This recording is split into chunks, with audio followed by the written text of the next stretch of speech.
नमस्कार, ये आकाशवाणी चंडीगढ़ है। अब आप सुकीर्ति से प्रादेशिक समाचार सुनिए। वित्तीय वर्ष 2025-26 की पहली तिमाही में भारत का स्मार्टफोन निर्यात रिकॉर्ड ऊंचाई पर पहुंच गया है। यह पिछले वर्ष की इसी अवधि की तुलना में 58% से बढ़कर 7 अरब 72 करोड़ डॉलर हो गया है।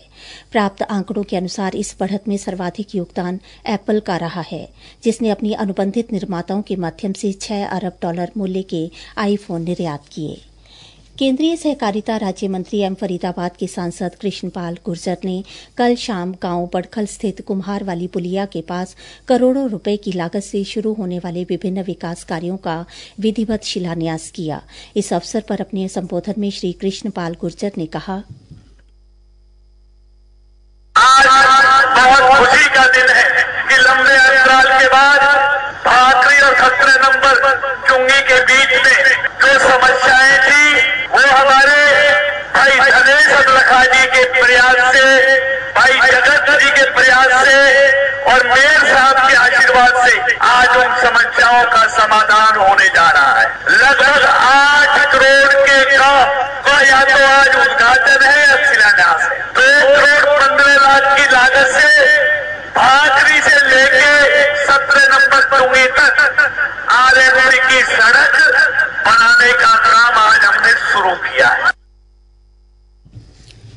केंद्रीय सहकारिता राज्य मंत्री ने कहा कि 25 वर्ष तक क्षेत्र में सड़कों की सूत्र नहीं ली गई। उन्होंने कहा, पीने के पानी की बात छोड़ो, सीवर की बात छोड़ो, यहाँ से निकल भी नहीं सकता था, ये हालत थी।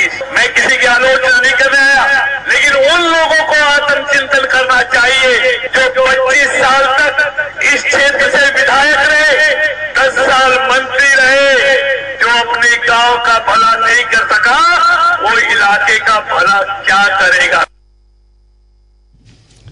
श्री गुर्जर ने जिन प्रमुख परियोजनाओं का शिलान्यास किया, उनमें बड़खल गांव की विभिन्न गलियों में 80 मिलीमीटर मोटाई की M40 ग्रेड इंटरलॉकिंग टाइल्स बिछाना तथा ड्रेन उठान का कार्य शामिल है, जिसकी अनुमानित लागत 62,78,293 रुपए है।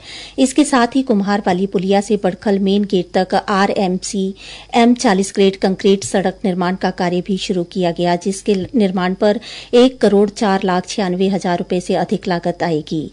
इसके अलावा गांव के अन्य हिस्सों में भी इंटरलॉकिंग टाइल्स बिछाने के लिए 49,45,913 रुपए की परियोजना का शुभारंभ किया गया।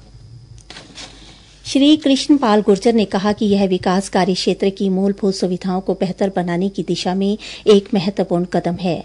उन्होंने आश्वासन दिया कि केंद्र और राज्य सरकार मिलकर हर क्षेत्र का विकास करेंगे। कार्यक्रम में स्थानीय पार्षदों, गणमान्य नागरिकों तथा नगर निगम अधिकारी मौजूद रहे। फरीदाबाद में कल शाम आयोजित एक समारोह में 100 से अधिक नियमित और समर्पित रक्तदाताओं को सम्मानित किया गया। यह कार्यक्रम प्रजापिता ब्रह्म कुमारी ईश्वरीय विश्वविद्यालय और जिला रेड क्रॉस सोसाइटी के संयुक्त तत्वाधान में आयोजित किया गया, जिसका उद्देश्य समाज में निस्वार्थ सेवा के प्रतीक रक्तदाताओं को प्रोत्साहित करना और रक्तदान के प्रति जागरूकता फैलाना था। समारोह के मुख्य अतिथि अतिरिक्त उपायुक्त श्री सतवीर मान ने मंच से रक्तदाताओं को प्रमाण पत्र वितरित करते हुए उन्हें रक्तवीर की संज्ञा दी। उन्होंने कहा कि रक्तदान जीवनदान है और जो लोग बार बार रक्तदान करते हैं वे सच्चे मानवता प्रेमी हैं। श्री मान ने युवाओं से भी इस पुनीत कार्य में जुड़ने का आह्वान किया। कार्यक्रम के विशिष्ट अतिथि और जिला रेड क्रॉस सोसाइटी के सचिव विजेत राउत ने बताया कि फरीदाबाद रक्तदान के क्षेत्र में लगातार उत्तर भारत के अग्रणी जिलों में शामिल रहा है। उन्होंने गर्व से बताया कि कोविड-19 महामारी के कठिन समय में जब दिल्ली और नोएडा जैसे शहरों के रक्त बैंक खाली हो गए थे, तब फरीदाबाद ने बड़ी संख्या में रक्त भेजकर कई लोगों की जान बचाई। समारोह में उन रक्तदाताओं को विशेष सम्मान दिया गया जिन्होंने 50, 100 और कुछ ने 150 से अधिक बार रक्तदान कर मिसाल कायम की है। आकाशवाणी चंडीगढ़ से सेवा मुक्त हुए वरिष्ठ उद्घोषक विजय कुमार वशिष्ठ का आज देहांत हो गया।